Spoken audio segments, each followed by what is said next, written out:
I'm Sefra Jerome, and I am here today to talk a bit about self-care as the world burns. Now, I originally wrote this article for Substack, and I will put it up as a written article later this week on Substack. But as it got longer and longer and some of the things I had to say, I thought maybe a video might be a way to deliver this information as well. So if you end up liking what I have to say, don't forget to share it with your friends, whether it's the video or the articles. Don't forget to like and subscribe.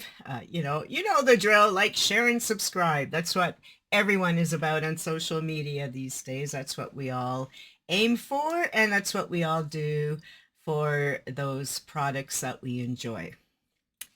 So today, whew, you can hear the clank of my metal straw, right? So self-care as the world burns. So we are living in interesting times, right? More interesting than most of us ever wanted to live in, no doubt. And so as we navigate through the noise of news, lies, propaganda, wars, school shootings, and so much more, we can lose hope as an individual. We can get depressed, suffer anxiety, feel hopeless, sad. And it seems like everywhere we look, things are bad. So, there are wars. There are always wars. There have always been wars. There's death. There's always death. There's always been death. And anger and abuse. Oh. But in 2025, it feels like things are rushing to a feverish pitch. As long as there have been humans, there have been wars, destruction, narcissists, and people arguing about how society should be run, right? And as long as, during it all, the earth, the universe continues to spin and evolve, and nature does its thing as it always has and always will. And human beings themselves are recent additions to Earth. And it's looking to me like we're starting to outstay our welcome.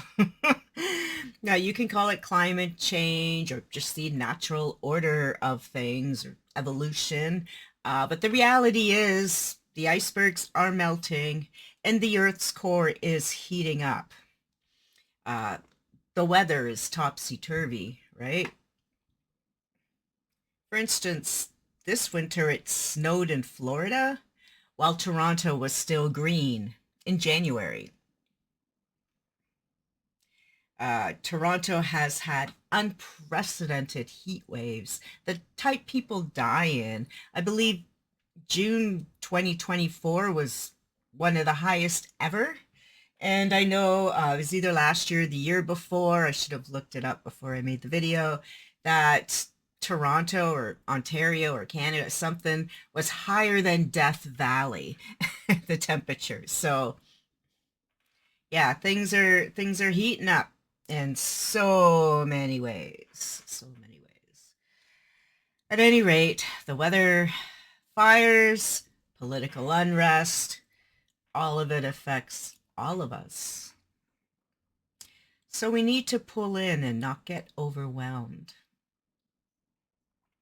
For me, my own personal what the hell is going on kind of thing in its latest form began that year, the year that started with Bowie dying and ended, the crowning glory with Carrie Fisher and Debbie Reynolds dying within a day of each other at the end of that very year. And that was 2016, almost 10 years ago now. That was the year that, to me, it felt like something shifted. And I know everyone has their own experiences. I'm just telling you mine. Back then, I'd think about how all the artists who died that year were jumping to the mothership because something big and horrible was going to happen. It was insane, the talent that left us that year. And you should go Google that right now. 2016, all the people who died that year. Things, you know, and I joke about that because it was supposed to be a joke. And as the years went on, I would have deep thoughts about timelines, ascension, alternative universes, time slips, parallel universes, lucid dreams, astral projection. Things have just been so bizarre. And now I feel like we're living in crazy land. We know corruption has been ingrained in human politics forever, right? But we, or at least I like to think of the human species, humans evolving as a species. For some people, maybe we thought the goal might be harmony, Shangri-La, Nirvana, creating wonderful places of peace and love and total acceptance of all. These were the societies that me growing up in the 60s and 70s, that seemed to be the goal, maybe. I thought it was. Yet somehow now the species has evolved into selfish, narcissistic assholes. In the United States, we can see this very clearly by those who would rather vote for someone who is a pathological liar and a convicted felon. They would rather vote for that person than for a black woman to be president of the United States. And to me, it all came down to that. Not to the parties, but to that. At any rate, we're here for self-care. So enough of that rambling, blambling, right? So take a deep breath, and I'll take one too.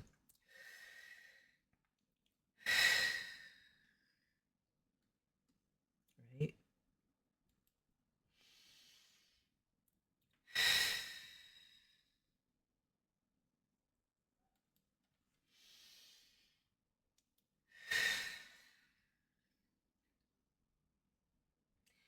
Okay, let's think about what we can control in our lives. Most of you can control your breathing, your body movements, right? Take long, deep breaths. Breathe in through your nose and out through your mouth.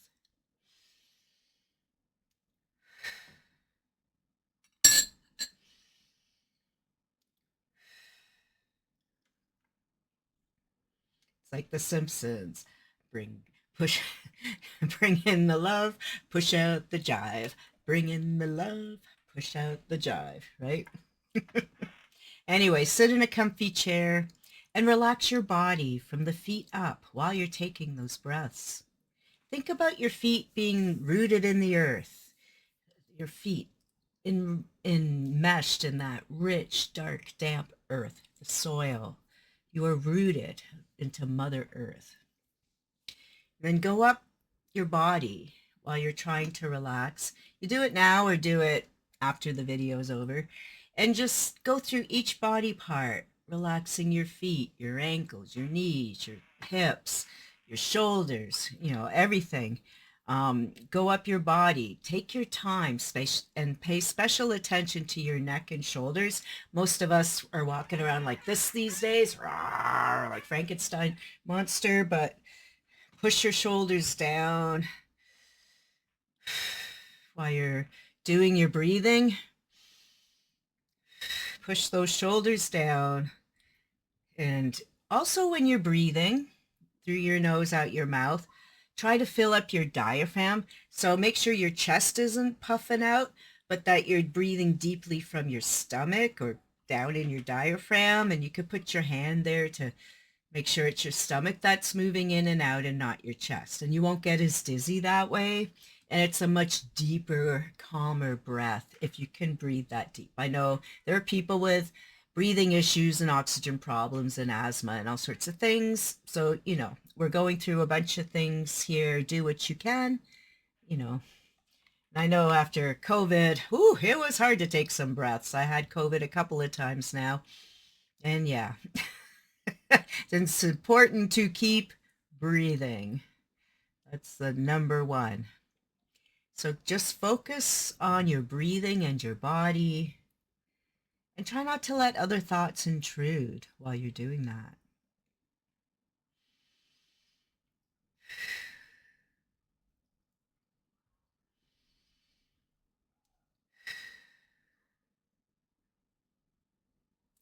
So once you're relaxed, we can think more clearly about other types of coping strategies, and I'm going to deliver to you a bunch, and there are many, many, many more. But let's just focus on the few that I have here. That's why I'm going to write it up later so that you have the list. So getting through the day, getting through the hour, that can all seem overwhelming when you're like, ugh. But really, you only need to get through this minute. It's always this minute, this moment. Then you can do it. Try to give yourself many moments of breathing peace every day.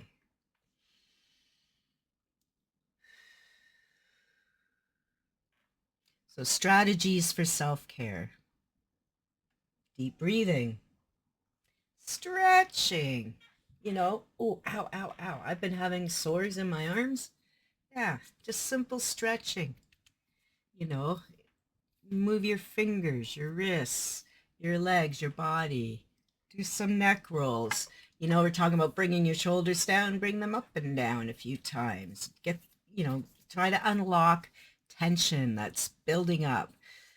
Get that body stretched out. Especially as we get older, it's really important to stretch a lot.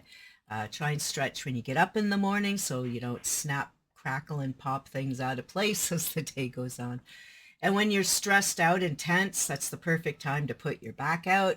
So again, the breathing and the stretching is super important so you don't blow out your back or your neck or your arms or whatever. And then that can lead us into exercise. And exercise is different for everybody. Everyone has different capabilities and interests. Maybe you like to go jump around at aerobics, or you like to dance the Zumba. Maybe you go swimming. Just walking around the block for 20 minutes a couple times a week will really help, right? Try to go for a walk every day, though I know like when it's minus 20 out or it's tornado rain like it is here today in Toronto, or, it can get hard. Sometimes, now that certain things aren't as dramatic as they were a few years ago, you could go to a mall and walk around. If you have the capability of getting to a mall or some indoor space, if you don't belong to a gym. And also for me, like I've noticed gyms don't really have walking tracks anymore, at least the ones I've belonged to the last few years. So it can get really boring on the treadmill or the elliptical, and that may be putting you off your exercise too. So again, that's just power walking through the mall or through the woods, or, depending on the climate and stuff, just really try and get moving. If you live in an apartment building, walking up and down the stairs instead of taking the elevator, little things like that, that can all help for exercising. And trying to eat well. Try to eat less processed foods, more natural foods. I know we all hear it every day, all the time, every minute, but it's a thing. It's a thing. Be mindful of the products you put in or on your body. Sometimes you can get headaches or develop allergies from something you've been using forever. like a lotion or an antiperspirant, all of a sudden it's like, why am I getting these crazy headaches? And you've developed an allergy to them for some reason. Nope. It's the mysteries of the bodies. A lot of times we don't really know why things like allergies and migraines come and go. If you have a set pattern, you may know for your own personal self what your triggers are and what will set something off, but just general as for this video, paying attention to your body, and don't be alarmed, you suddenly break out in some crazy rash. It might be a bug bite, might be spring leaves popping out, or you may have developed an allergy to the lotion you use or your shampoo or your body wash. So, just stay mindful and alert of what's happening in your body and on your body, right? Other things you can do, take a class. Maybe you could explore something in the arts or science, journaling, how to journal classes. Maybe you want to try something technical you've never done before, computer arts, aquafit, whatever. Taking a class, it will help you get your mind off some of the things you're hyper focusing on. That's why I'm suggesting that. Turn off the news. Turn off the news. If you're a news junkie like me, it is really, really hard. Really hard. I had to turn it off to make this video. But I'm finding if I can turn off the TV, computer, phone, because I do it all, I'll have them all going at the same time, trying to figure out what's happening. But if I find out if I turn everything off for an hour or two a day and try to avoid the latest news or the latest, I don't have to know everything that's happening as it happens all the time. I'm less stressed. Amazing, isn't it? I actually am less stressed if I turn all the things off for a day or two, or even an afternoon. And maybe one day I'll do it for the day. But not soon, because we got this whole Canada-US thing happening, and I got to stay on top of it. Deep breaths.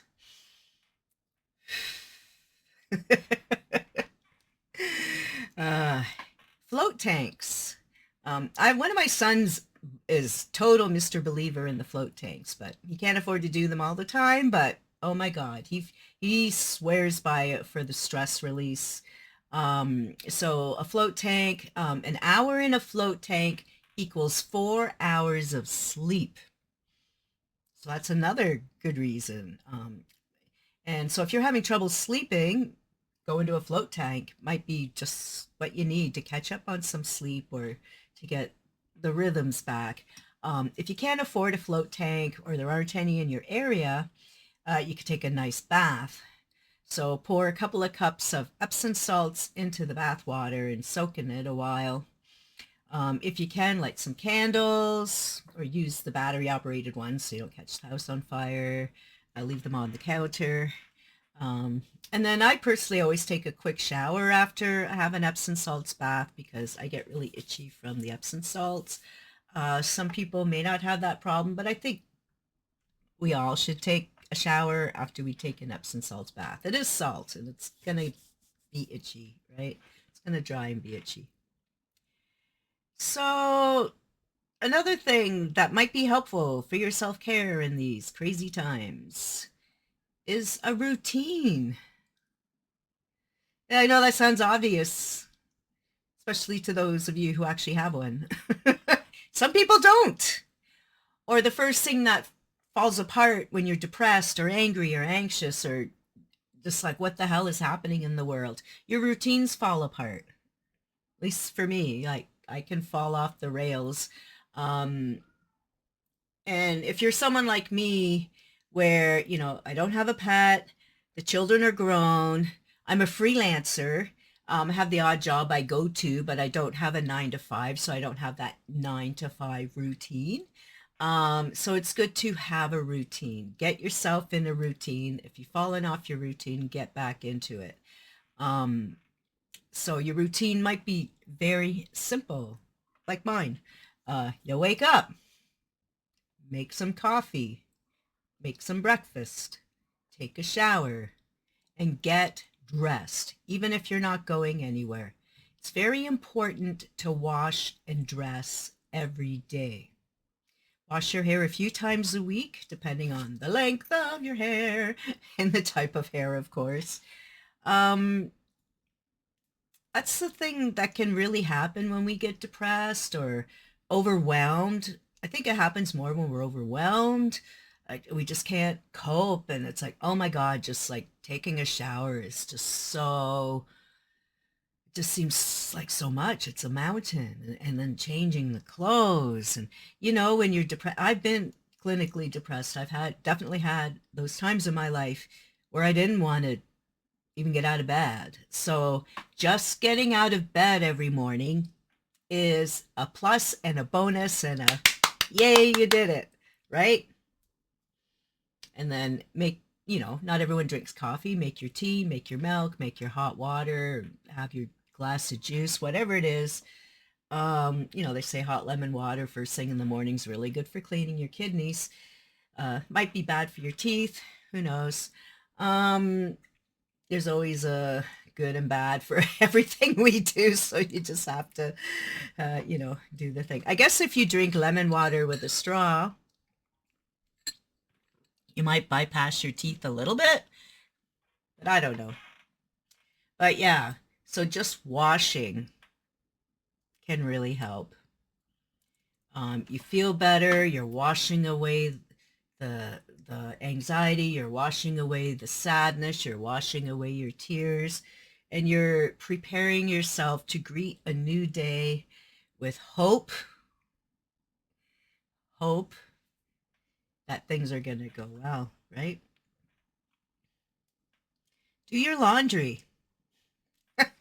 I know that sucks too. That can be overwhelming, especially, if you're like me, you live in an apartment, you have to go do the laundry. Like you can't just go down to the basement and fling your clothes in the wash.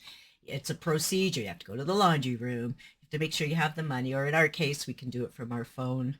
Um, and then in our case, it can be super stressful trying to do the laundry because there's only two washers and two dryers for 100 people. So that can amp up the stress again. I agree 100%.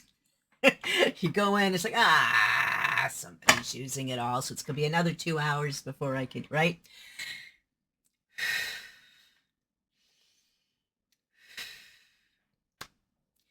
Wear clean clothes every day, especially socks and underwear. So if you find this laundry room situation is stressing you out, and for me, it really did during COVID. I washed my stuff in the sink. I didn't want to go in that laundry room. I didn't want to catch anything, and then I didn't want to be frustrated that someone's already using the machine. So I washed socks and underwear in the bathtub. And, I'm a girl, so I just have like a little shirt and stuff, little tank tops or whatever. So yeah, I did a lot of that. So with things like pants and jeans and stuff, I absolutely have to go to the laundry room for that sort of thing, sheets and pillowcases and all that. Yeah, make sure you wash your bedding, sheets and pillowcases and stuff. There's nothing that beats climbing into bed and everything's just been washed. It has this nice smells of the freshly washed smells, and you can feel the crispness. Even if it's flannel, I have flannel sheets, but you can really tell when they've just been washed as opposed to, oh yeah, I guess I'd better wash this at some point. And then for some more filler like bonus self-care pampering, not everyone's into these things, but you could give yourself or treat yourself to a manicure, pedicure. You can give yourself a pedicure to soak your feet in, a bowl of Epsom salts, or get those foot massage things or whatever, and paint your toenails, and manicures you could give to yourself or go out, depends on your financial situation and if you care.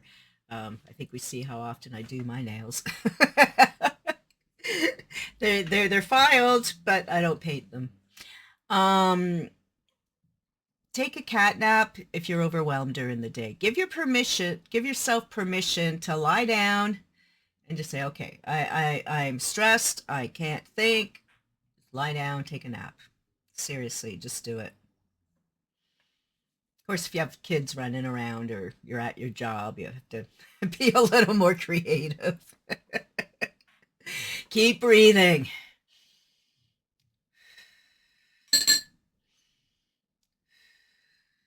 Get lots of sleep. Go to bed the same time every day if possible. And keep that phone in another room. Turn the sound off so it's not blinging and bleeping at you all night long.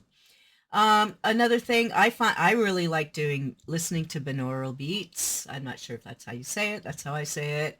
I love listening to binaural beats if I'm having an issue. Well, if I'm worrying about my being on the verge of glaucoma, I listen to the glaucoma ones. If I'm trying to get my eating under control, I listen to the eating one. But usually I just listen to like the focus ones or the calm down, it's okay ones. You know, there's millions of them on YouTube.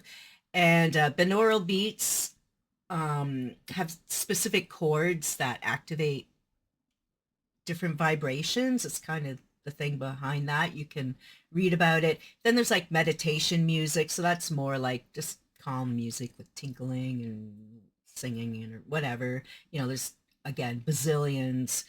Other types of music. There's ambient sounds. Maybe you're one of those people that likes to listen to the ocean. I don't. It scares me. I just keep thinking I'm going to drown. But some people love listening to the sounds of the ocean as they're falling asleep or during the day. Sometimes when I'm working, I'll slap on my headphones and have binaural beats playing while I'm working on, you know, a story or an article or doing things for other people or what, you know, life is long. We do a lot of things. There's self-hypnosis things as well on YouTube. You can even create your own. So yeah, there's a lot of ways to, like with those types of musics. And of course you can just listen to your plain old rock and roll or Taylor Swift or whatever you like, just whatever makes you happy. A big one for some people, a big one is learn to say no.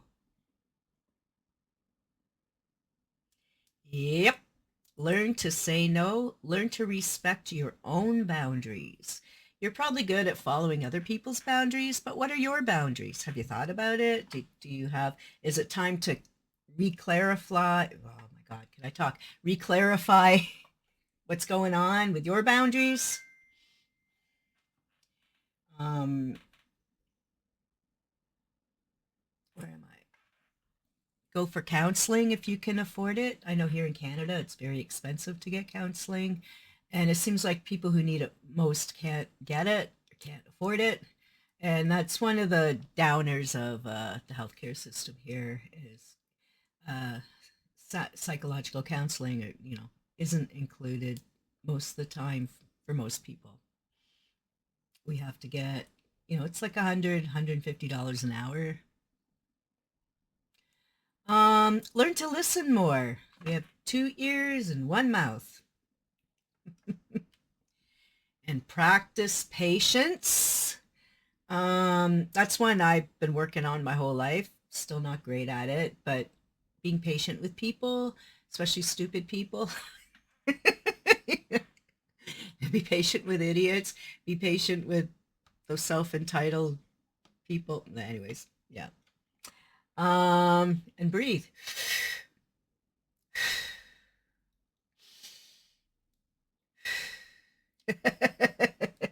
Avoid doom scrolling. Try not to get into the doom scrolling parade there.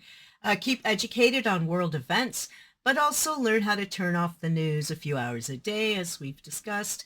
It can be difficult right now to do that as events are changing rapidly by the hour. Your brain will be glad if you do.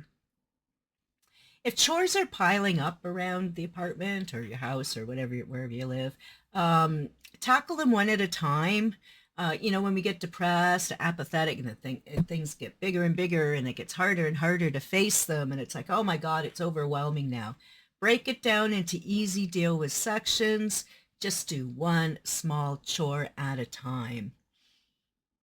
And if there are boxes you've been meaning to go through or unpack or sort, we all have those boxes of things. It's like, oh man, I don't even know what's in there. It's been 20 years. You know, just tackle one box a day or one box a week or whatever it is you can handle. I personally am, that one's for me because I'm overrun with boxes from my dad's estate, my own stuff. I moved from into a studio apartment, which is one room, and I used to live in way, way bigger places. So I have boxes and storage units and all this, right? So I understand the box thing. And so that one's for me. Get through those boxes, but don't be like, oh man, there's like 100 of them. I'll never get it done. And you won't because it's overwhelming. You can get one done though. Organize, maybe you're a clean freak. Maybe your place is spotless and all your boxes are empty. So now what are you going to do? Well, you can organize your books, or you can organize your jewelry, your belongings if you like to sort. And, some people have their books alphabetical on the shelf. Me, they're just on the shelf where they came out of the box.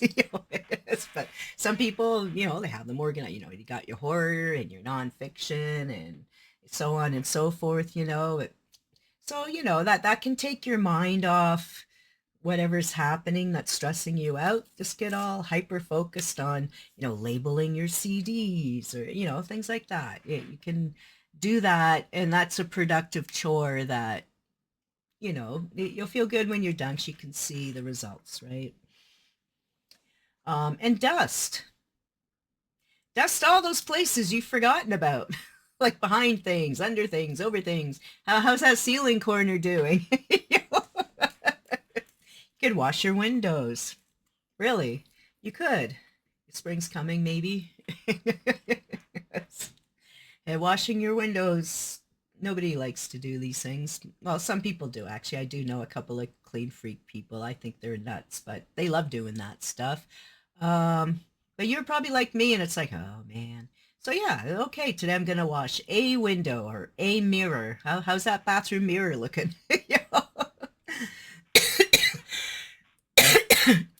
These very simple, small things can really help us get our brains back in order and thinking more about ourselves and our lives instead of having an existential crisis about the world and all the wars and all that. Another one, clean out your car if you have one. Yep, clean it out. Or even just go wash it. I washed my car the other day at the do-it-yourself car wash. I haven't washed in a couple months because we had all these storms and snow and salt and dirt. That poor little car, he was so happy to be all shiny and blue when he was done. It was so pretty. And I felt good. It's like I've been so depressed and screwed up about everything like all of you. And just seeing that car being washed was just such a wonderful, wonderful thing. It really was. So I know some of these things sound pedantic, but anything we can do that gives us control will ultimately make us feel better, right? Some people find cooking is soothing. If you have weight issues, you can cook things and give them away. There's like the arts, write, paint, draw, play an instrument, do something artsy to express yourself. If you're an artsy fartsy, you're already doing that, I'm sure. But people who aren't naturally artsy fartsy, that might be something to explore because your brain will be all engaged in how the hell do I paint a dog? Instead of worrying about where those nuclear weapons are pointing. Go for a walk. Keep a dream diary. Keep a day diary. Or challenge yourself by writing a poem. Write a haiku. It's 3 lines, right? So those are self-care things. And then so in taking care of ourselves, we're feeling better. Now we're feeling proactive. And yeah, I know this is a very long video. Where are we at? Oh my God, it's over half an hour already. But here's ways to be heard. Write emails to your representative. Write letters to your representative. Phone your representative. You might think no one is reading emails, mail, or listening to phone calls, but in fact they are keeping track of the numbers, even if you don't get a response. So do it every day if you want, or just as much as you feel you can. And I'm talking any country, anywhere, any political party, right? I'm not just doing Democrats for the US. It's like everywhere. Canada, Russia, China. I don't know if you can write letters in Russia, but you guys do what you can do over there, you know? Um, just everywhere. Just really, really get your voice out there and heard, and you'll feel so much better, even though you might feel frustrated because you feel like no one's listening. But in fact, in putting your energy out towards ideals you believe in, creates positive energy, positive vibration towards the thing you're trying to get done, and also for yourself, because you are now looking outward and contributing to your society. You want to show up at town halls and meetings or whatever they call them, where you can be heard. Um, Peacefully protest and go to marches and peacefully protest. Don't be burning shit down. Don't be, storming the Capitol and breaking the windows and crapping on Nancy Pelosi's desk and all that. That's not, like, that's illegal. That's bullshit. And that is not a peaceful protest.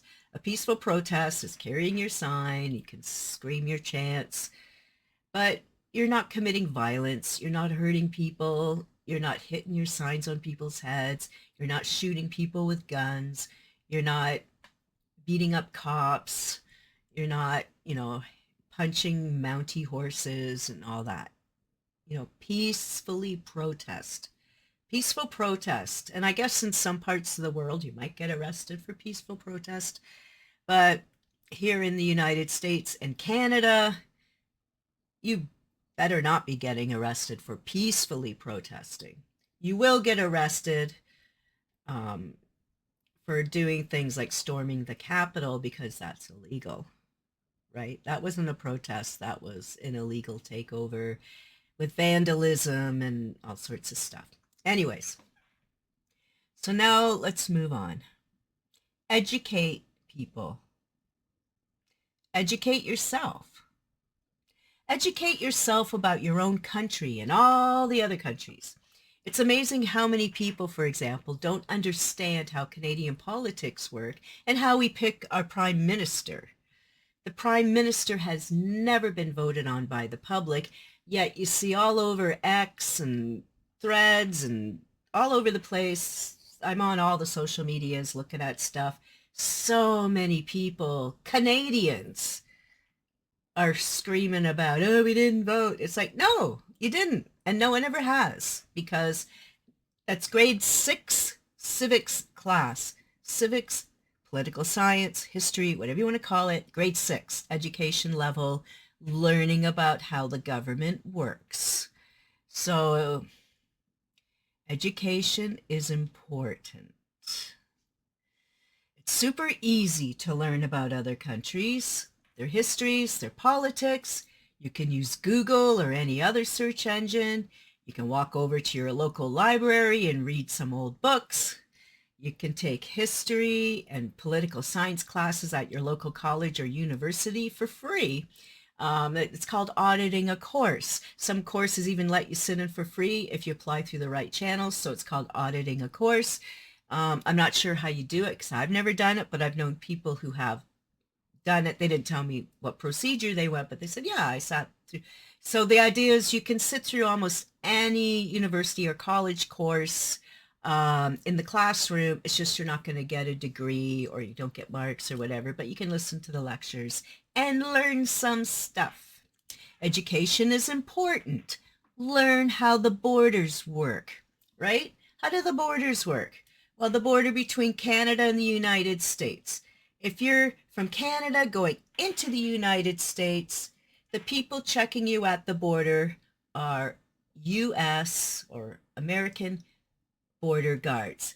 those U.S. guards are the ones that are supposed to be searching for all the fentanyl and people we're smuggling in our cars or airplanes or whatever. It's the U.S. border guards' job to keep fentanyl out of the U.S. So I don't know why the president thinks that somehow Canadian Border Patrol is at the U.S. Border Patrol. So many of us do not understand all that bullshit. And on the other side, if you are traveling from the United States to Canada, it's a Canadian border guard who will search your car, look at your passport and all that crap and decide if you can come into the country or not. So it's the Canadian Border Patrol's job to search for all those damn guns you Americans keep wanting to bring over, all the drugs. You guys bring more fentanyl.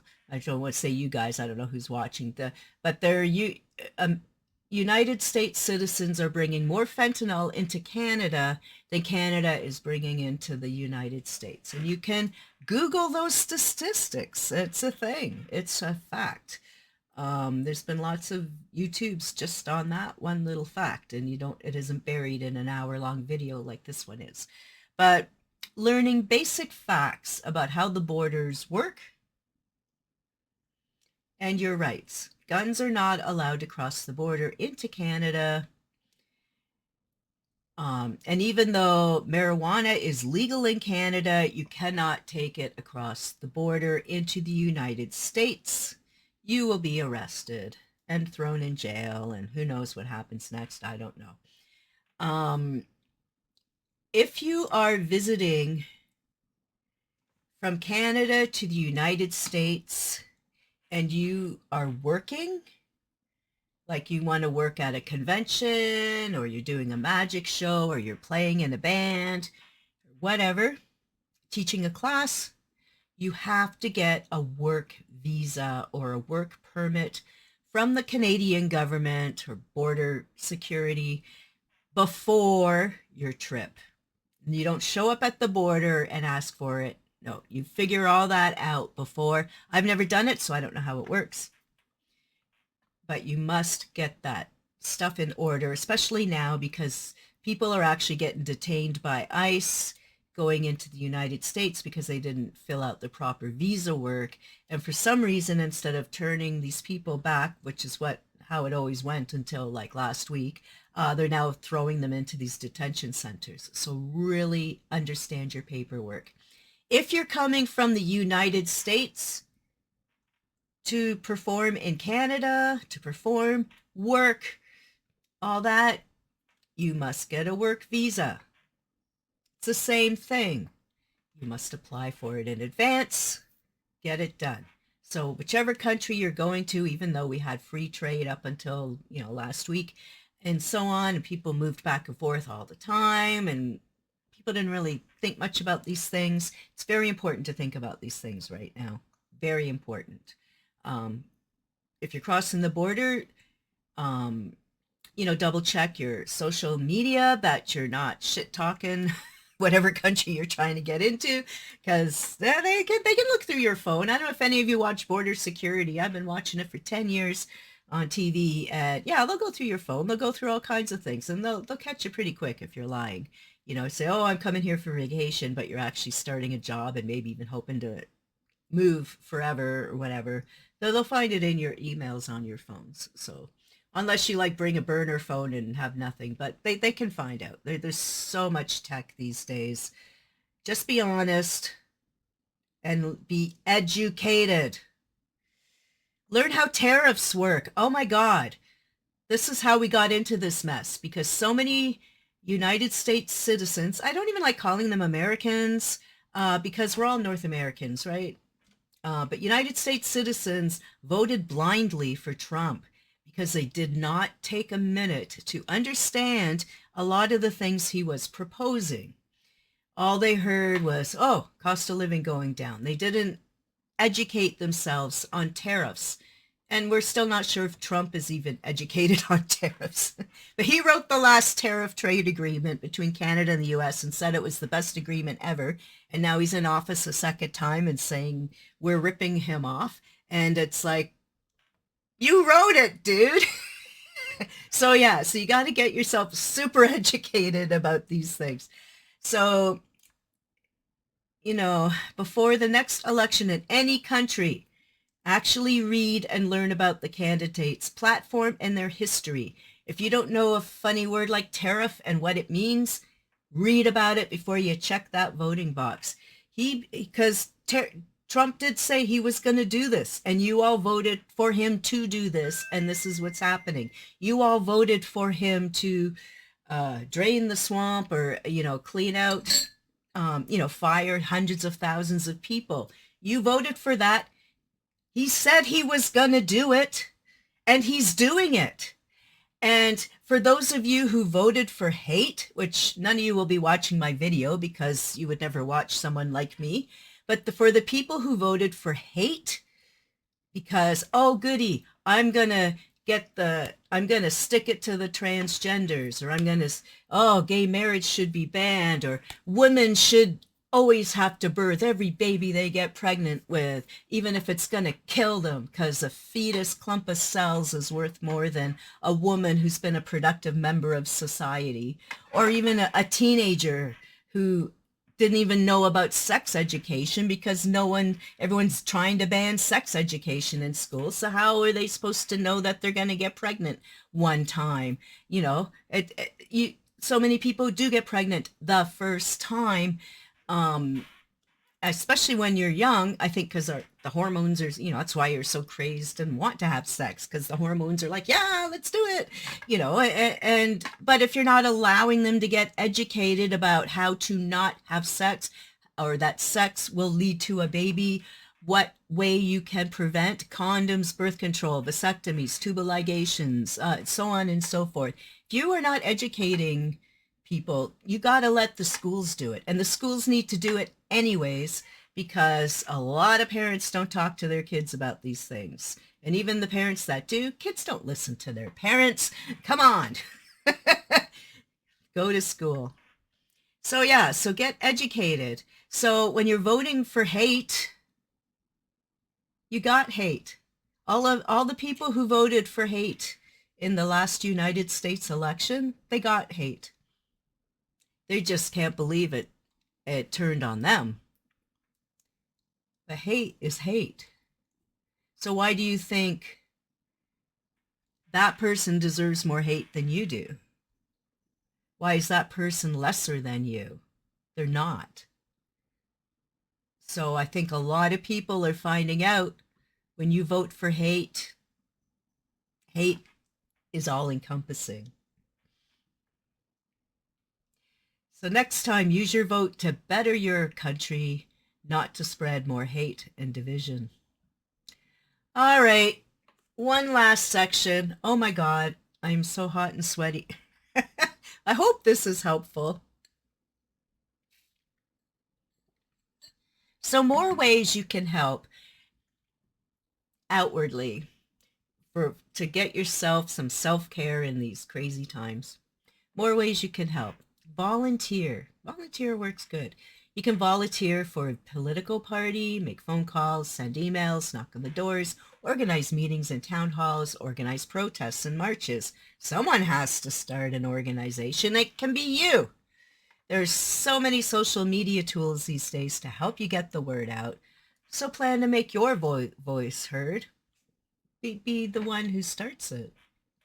Volunteer at a senior's home, an animal shelter, a zoo, a school, community center, food bank, soup kitchen, on and on. You can help out by interacting. You can sing or dance or do other activities. Bring your talents to share with others. Everyone has something someone else can use or be benefited by, or you can make someone's day so much better just by showing up. My mom's in a old folks home now, and lots of volunteers coming and going, and it just makes their days. I try to get over there every day for about an hour, but there's 23 other hours in the day, right? And so people of all ages coming over and just sitting for a minute or reading a book or playing some music or walking them outside when the weather's nice. Other people who volunteer at the home that don't really interact with the residents, but they'll work in the garden. So they'll plant the flowers and make things pretty. They'll come in and decorate for, St. Patrick's Day or Christmas or all the other various holidays, Indigenous days and so on. You could go into a school or a old folks home or other places and give a presentation on something, maybe people don't know about. Maybe something cultural of yours you can share, educating people and so on. Or maybe there's something interesting in your culture you could bring to share, like a dance or a material you can show or a type of food you can all prepare together and so on, right? Donate. You can donate money, of course. That's usually preferred these days. You can donate clothes, food, your time. You could donate papers and pens to make signs and wooden sticks and all that stuff. So many ways to donate to so many millions of causes.